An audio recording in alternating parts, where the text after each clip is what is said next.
A steep hillside being eroded by the river below leads up to a canal side track. A fresh marker is placed in the ground next to a now derelict canal front property where even the repair jobs of the past are starting to crack open again. And what I am informed is technically called the slippage of the last decade or so is clearly visible in that same canal side track, only 20 feet or so away from the water itself. With the recent catastrophic collapse in the Bridgewater Canal, you can probably imagine why these images of Chirk Bank, very close to the famous aqueduct and viaduct, have returned to the forefront of my mind. This is a place I've been visiting for most of my life, and a place that I first spent a winter period on a boat way back in 2012. In 2021, I spent a few weeks here and got to literally see the slow but inevitable process of erosion take place right in front of my eyes, right on that stretch of riverside behind the derelict building. Seeing the state of that building today, it's almost unimaginable how wonderful it used to be. And even going back as far as 2015, I snapped this picture of work going on in the garden. However, I think that that building and the garden actually act as a bit of a buffer zone between the river and the steep hillside and the canal, because just before you get to it, look at this. That steep hillside to the river literally leads right to the edge of the canal side track. And at the time of all those cracks opening up in that road, I remember myself and many other people sharing the sentiment of just imagine what would have happened if cracks like that had opened up only 20 or so feet away in the canal itself, and it had all of that weight and power and force of the water pushing itself down into those opening cracks. You only have to look at the significant breaches and just how much land gets shifted and dirt washed away to realise that what we normally look at as beautiful, tranquil, calm bodies of water, the canal network, can have unbelievable power when the weight of that water is directed somewhere that you really don't want it to go. I've returned to that location at the riverside many times over the last 4 or 5 years since I first realised just how much erosion was taking place, and you wouldn't believe how many trees have come down and how unbelievably blocked up it became with debris, with trees and all sorts of stuff that completely and utterly changed the flow of the water. Since then, though, they have done a lot of work and cleared out loads of the trees so that the water flows a lot more freely through there. But even the riverbank on the field side is really cracking apart and breaking up in some parts. So even though in some ways you, of course, hate to see these things, it is also very good to see that there's studs put down and some sort of monitoring going on at different points along that stretch of canal up to the aqueduct and viaduct. This brings me to the second thought for this video, which is more broadly speaking just about the sheer scale and size of the challenge of trying to keep the canal network of Britain functioning. Now, I know not every stretch of canal is under the direct responsibility of the Canal and River Trust, and this section isn't meant to be pro-River Trust or anti-River Trust. This is just talking about the factual reality of the unbelievable difficulty and amount of maintenance that must be needed on a 2,000-mile network of canals, hundreds of years old, that cut their way through all sorts of landscapes across the country, whether that's beautiful flat farmland or skirting around the edges of steep hills or even literally carved through rock in some places.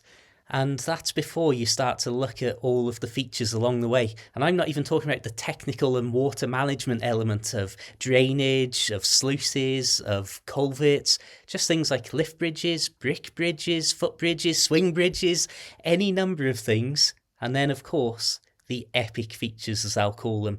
Imagine just as one tiny little stretch of a few hundred feet of a 2,000-mile canal network that you're in charge of just happens to be on a 200-year-old aqueduct that spans across a valley and stands with some of its feet in a river below. It's a lot of work. And whatever you think about the Canal and River Trust and various organisations, and believe me, after speaking to many boaters over the last decade, many people have a lot of thoughts on these topics. I want to show you something really simple and really boring in comparison to those epic features, and that is just the towpaths. So when I first started out, some places of the towpath were absolutely appalling and they would be a nightmare in the winter. But places like the stretch of canal by the Poachers, where I used to have my winter mooring, have been resurfaced and are absolutely beautiful in comparison now, and I can't praise it enough as an excellent addition to the canal. However, it's a job that almost creates itself, because however much you repair and replace, by the time you've done that, there's other areas that are getting older and more worn away. Look at this, for example. Really fresh, really new bit of canal repairs being done, and then it looks like some animals have come and started burrowing it all away. Unbelievable, even nature was fighting them on this occasion.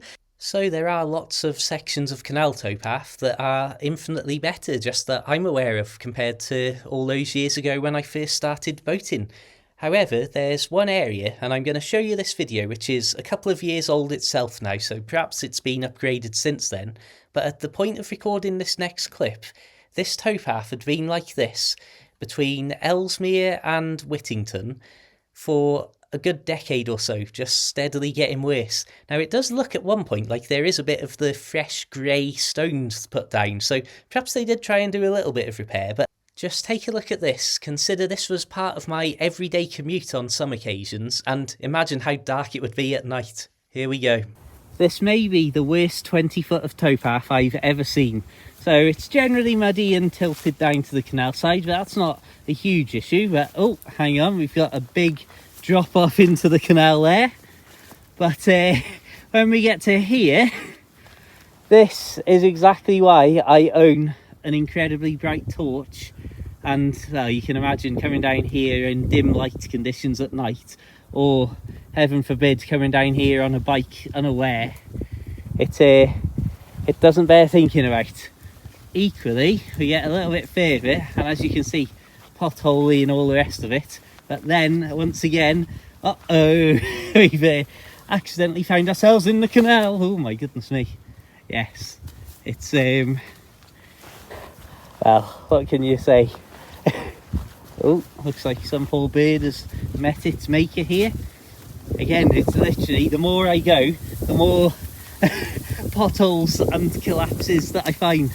It's always amazed me that this stretch, because they've done a lot of work around here, to be fair, and yet this little stretch here, as you can see, it is just massive pothole after massive pothole. Remember, the point of this isn't to go, oh, look how rubbish the canal towpath is. It's meant to go, imagine how much work, time, money and effort it would take to get just that section of canal towpath to be nice and secure as a canal bank, with a nice, safe, sensible path to pass by foot or bike, or however people will travel in the future. And then think about expanding that level of cost, of effort and expertise across the entire network. And that's just a canal bank and effectively a footpath. There is a lot of work to do out there. Thank you very much for watching. Please subscribe and check out my other videos for loads more stuff just like this. Please consider checking out my books about life on a canal boat, links in the description, or becoming a YouTube channel member, or a Facebook subscriber, or a super thanker, all these different ways. I'd like to give a quick shout out and thank you to my recent members, subscribers, and super thank yous and PayPal supporters. That's A. Sanford, T. Seymour, the Yacht Captain, Fufarito, David D and Kaz G. Thank you very much, everybody. It really helps out. Until the next time, keep it interesting, keep it boat worthy, have a fantastic day, and of course, farewell.